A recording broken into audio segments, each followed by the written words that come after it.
I'm just Anand, that's all. For me, my spiritual journey started, I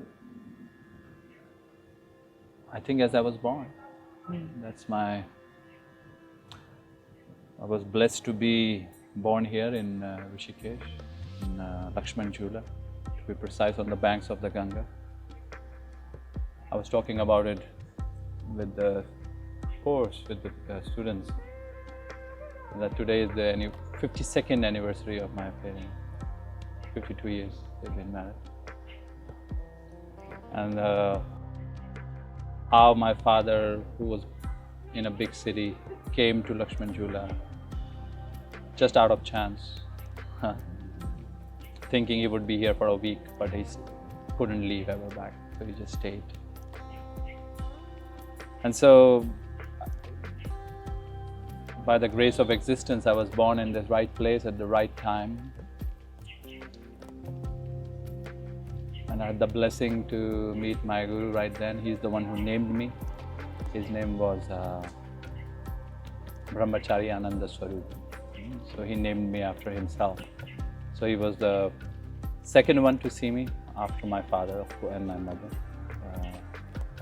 So the first one outside of the nucleus of the mother-father. And he named me before he even saw me. His name was Ananda Swaroop, so he named me after himself. He called me Anand. And so it was a blessed life that I got to grow up with him.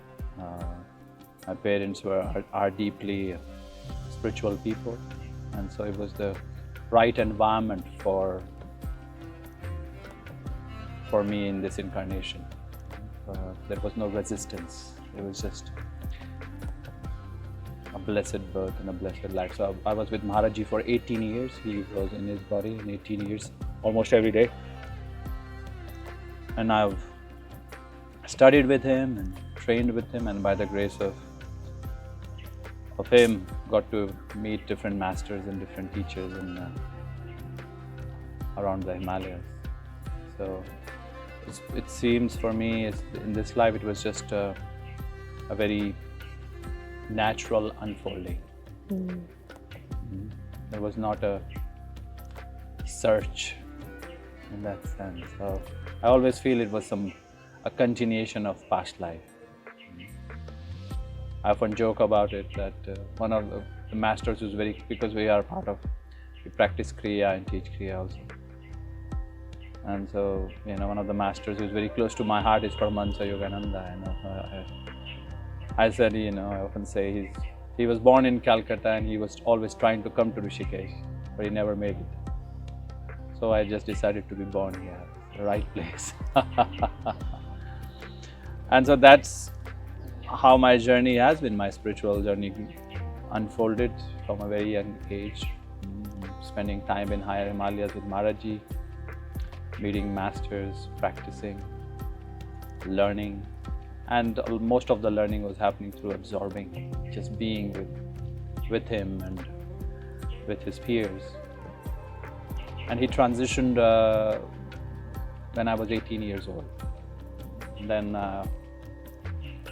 I traveled all over India, from top to the bottom, from spending time in Leh, in Kashmir, down south, tip of India, to the east in Kamakhya, all over. And then I came back to Rishikesh after 3 years, and I stayed as a monk for a while in an ashram. I had an experience,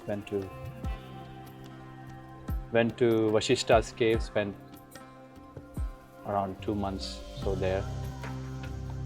And then I felt the whisper in my heart that it was time to come back. And I started teaching. So I was around 21, 22.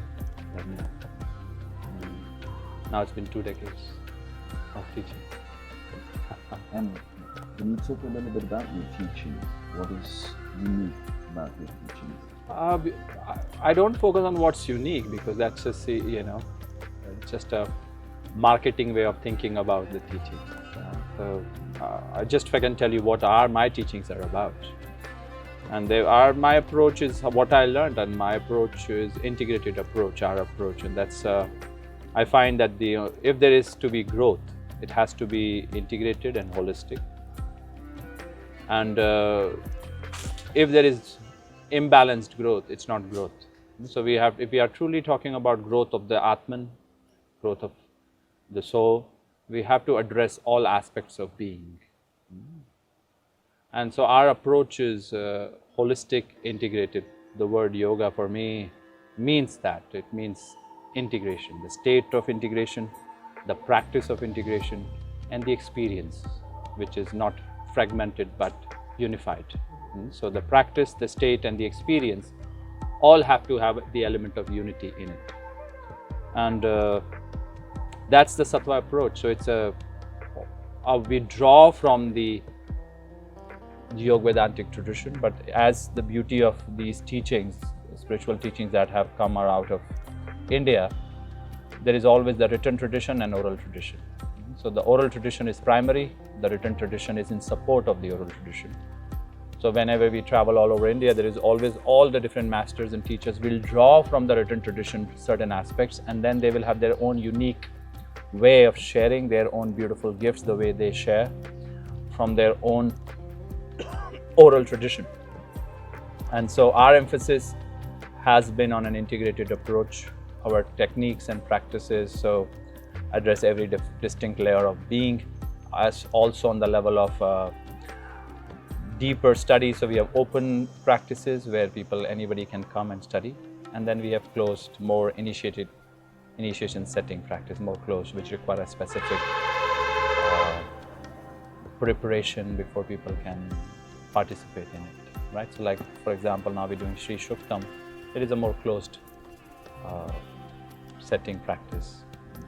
The Sattva Yoga classes, anybody can come, you can teach it in different places. So there is the full spectrum. That has been that's what I found worked for me, and that's what I saw with the masters that I got to be with, blessed to be with. That's how I saw they were. They were very holistically developed being. There was no aspect in their being which I felt was left underdeveloped. And when you look at the whole breadth and width of these teachings of the Yoga Vedantic tradition, you find that what often is thought of as different paths, it's not different paths, but it's expression of one whole. It's different parts, not paths, right? So if you're talking about Bhakti Yoga, and if you isolate Bhakti from Jnana, then you have a split between heart and the mind. For example, if you talk about Bhakti, which is the yoga of devotion, I think which is one of the easy access point, and that's why it is the most used in all religions, right? So all religions practice Bhakti Yoga, devotion. There is an altar, and there is a sense of prayer, there is a sense of, in different interpretations of religious teaching, there is a lot of chanting and music, and it has a beautiful effect on the heart. But if you leave the mind out of it, if you leave the capacity to access silence out of it, if you leave deep exploration of one's own judgments and conditioning out of it, then that same practice of devotion, which should elevate us, can lead us to conflict, as has happened in India and around the world. So the way I studied with Maharaji, he always pointed that what we see, this diversity within our tradition, is not separation, but the expression of one unity, and different teachers have developed different aspects of it, but it has to be brought together always. That is the intention, and only then we can, as individual and as a species, truly grow.